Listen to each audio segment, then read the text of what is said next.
Bonjour aux Webivores. Aujourd'hui, je reçois Sophie Perrault, la directrice générale de l'Association québécoise de la distribution des fruits et légumes, et on va parler fruits et légumes. Bonjour Sophie. Bonjour. On se connaît, nous, ça fait longtemps parce qu'il y a beaucoup d'événements auxquels on assiste ensemble. Mais là, j'étais curieuse d'entendre parce qu'il y a une campagne que vous avez lancée il y a maintenant 10 ans.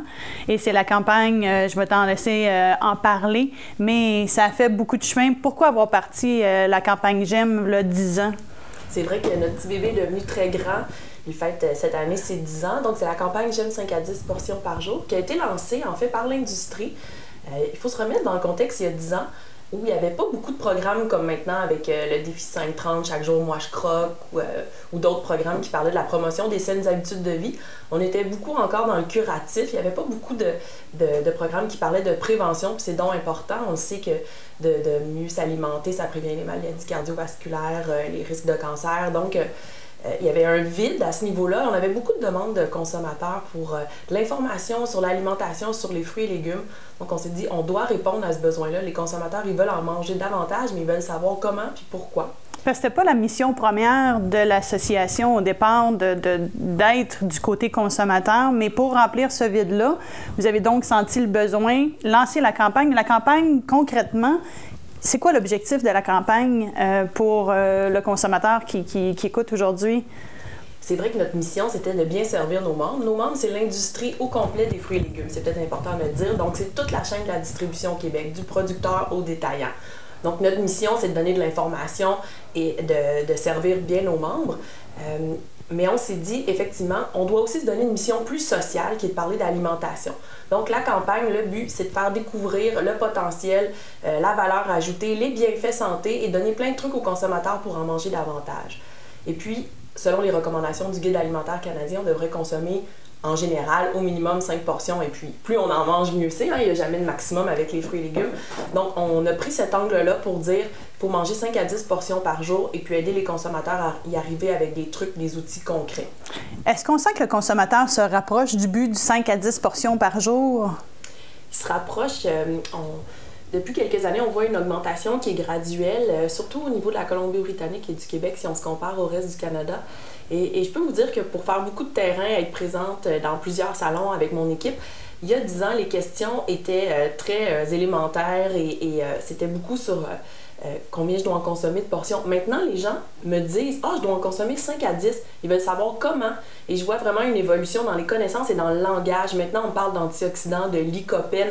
Même les consommateurs nous donnent des trucs recettes. Donc, j'ai vraiment vu une évolution dans le quotient alimentaire et tout ça.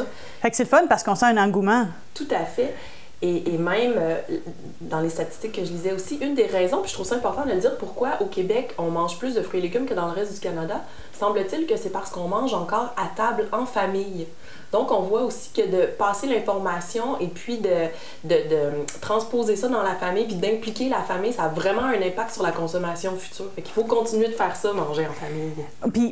Puis c'est le fun que tu le dises parce que nous, on le remarque avec les filles et c'est des trucs que vous donnez d'ailleurs avec la porte-parole Julie Desgroseilliers qui est avec vous, de pas hésiter à faire intervenir les enfants, soit à l'épicerie pour faire choisir un légume. Il y a d'autres choses que vous suggérez comme trucs. Peut-être tu peux nous en donner quelques-uns pour le bénéfice des gens qui nous écoutent. Oui, puis pour mettre un peu de plaisir, parce que ça peut devenir tellement un stress pour les mères de famille de penser à l'épicerie. Mais de peut-être piger au hasard un aliment par semaine qu'on veut découvrir et qu'on peut cuisiner, d'impliquer les enfants dans le choix des recettes, les amener à l'épicerie avec nous aussi, en faire un jeu, et puis peut-être faire un petit jardin. Donc, je pense que de donner l'exemple aussi, puis de les impliquer dans la préparation, puis les faire choisir ce qu'ils veulent pour leur lunch. Donc, de maximiser aussi les moments en famille où on parle de fruits et légumes, d'alimentation. Nous, on a un truc que je partage avec vous parce que c'est vraiment à chaque fois qu'on le fait, les enfants adorent, c'est que papa Martin prépare souvent des potages dans lesquels il met une quantité X, Y, Z de légumes. Et il demande aux enfants de trouver combien il y a de légumes à l'intérieur du potage et ils doivent deviner lesquels légumes sont à l'intérieur du potage. Et même quand il y a des amis qui viennent à la maison, maintenant, c'est rendu que les amis demandent « Est-ce qu'on peut avoir le potage pour faire le jeu? » Fait que je vous le dis, essayez-le, vous allez voir, ça fonctionne extrêmement bien. Fait que là, je reviens justement, fait que c'est des bons trucs. Et oui, c'est vrai qu'il faut manger ensemble, manger en famille, ça c'est toujours quelque chose qui est le fun de partager. Sophie, les gens disent souvent que ça coûte cher acheter des fruits et légumes, mais je pense que tu as une multitude d'exemples pour nous montrer que c'est pas nécessairement si dispendieux que ça quand on veut vraiment bien s'alimenter. Effectivement, si on compare par exemple un sac de pommes de terre, un sac de pommes, un sac de navets, un sac de rutabaga, c'est à peu près le même prix qu'un sac de chips ou qu'une boîte de biscuits. On peut vraiment nourrir une famille avec un sac de pommes.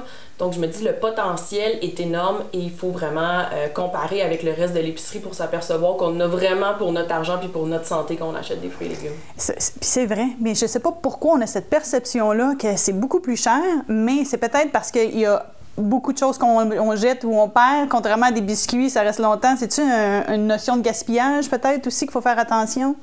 Je pense que oui. Puis ça, on donne des trucs pour prévenir ça. Essayer de récupérer ce qui commence à être un peu défraîchi dans des potages, des smoothies, dans des sautés. Essayer aussi de planifier nos achats. Donc, acheter à des degrés de maturité différents. Par exemple, ces fruits à noyaux ou des avocats. Donc, on en garde une partie sur le comptoir, on met l'autre partie au frigo pour que nos produits ne deviennent pas tous mûrs en même temps. Puis c'est là qu'on va jeter parce qu'on ne pourra pas tout consommer le soir même. Donc, c'est bon. J'avais jamais fait ce lien-là, mais c'est vrai parce qu'on est porté à quand on achète des fruits à noyaux, toutes les mettre sur le comptoir, les laisser là, puis à un moment donné, tu te rends compte qu'ils ont toutes mûri, là, tu te dis, OK, je vais faire quelque chose d'autre avec, mais d'en garder une partie sur le comptoir, puis l'autre partie au frigo. Par exemple, puis de surtout pas les mettre à côté des bananes, qui vont faire mûrir tout ce qui est à côté. Donc, on a tendance à toujours mettre tous nos fruits ensemble, tous nos fruits dans un panier, puis on sait que la banane dégage de l'éthanol, puis va faire mûrir tout ce qui est à côté. Faut faire attention à ça aussi. Ça, c'est un point que toi, tu connais, pas sûr que tout le monde connaît, mais est-ce que c'est le genre d'information qu'on peut trouver sur j'aime 5 à 10 portions.ca? Tout à fait. Il y a à peu près 100 trucs pour les fruits et légumes. Il y a beaucoup de recettes des professionnels de l'industrie et il y a des conseils aussi sur vous aider à ajouter une portion à votre alimentation pour atteindre votre 5 à 10 portions chaque jour. Oui, c'est ça. C'est pas juste une fois par semaine. C'est pas juste le lundi qu'il faut avoir le 5 à 10 portions par jour, mais bien chaque jour. Sophie, on sait, il y a des légumes qui se passent de présentation parce qu'ils sont connus depuis toujours, mais il y en a d'autres qui méritent d'être découverts. Alors, tes musts pour cette année, ce serait quoi? J'ai personnellement découvert récemment le navet japonais de serre et les nouvelles fraises aussi biologiques de serre. Vraiment, c'est deux beaux coups de cœur. Elles sont vraiment savoureuses, les fraises. Je parlerai aussi peut-être de la bêta-carde, qui est 2 légumes en un parce qu'on peut cuisiner autant les feuilles que le légume. Et puis, tous nos légumes ethniques, bok choy, aubergine. Et moi, j'aime beaucoup aussi tous les produits qui mettent de la couleur dans l'assiette. Donc, par exemple, le chou-fleur mauve, le chou-fleur orange, nos betteraves de couleur, les radis de couleur, les carottes aussi de couleur. Puis, on parlait tantôt de faire des activités avec les enfants. Donc, ou les pommes de terre bleues. Donc, tout ce qui met de la couleur dans l'assiette, c'est mes coups de cœur. Et ça m'amène une question parce qu'on parle des fraises de serre, mais est-ce que les fraises de serre sont bonnes à l'année ou tout comme autres fruits ou légumes, ils s'en viennent dans une période spécifique de l'année? Ça vient vraiment d'être lancé. Donc, le producteur me disait qu'il prévoit être là 11 mois sur 12. Donc, il y a peut-être un mois, il va faire relâche pour des préparations dans sa serre, mais sinon, ça devrait être 11 mois sur 12 que ces fraises devraient être disponibles. Puis souvent, on l'oublie, mais nos fraises de champ maintenant sont disponibles du mois de juin au mois d'octobre parce qu'on fait des fraises maintenant sous bâche ou sous serre. Donc, on a nos fraises d'automne qui permettent de continuer la saison. Fait qu'on a une longue saison aussi de fraises de champ. Profitez-en. Fait que là, ben pour terminer, en tout cas, regardez parce que dans les prochaines semaines, vous allez avoir des nouveaux arrivages du Québec, mais c'est le fun parce qu'on voit que nos saisons ou nos périodes se rallongent. Alors, merci Sophie d'avoir été avec nous et je vous invite toujours à aller consulter le site internet de j'aime 5à10.ca. À la semaine prochaine.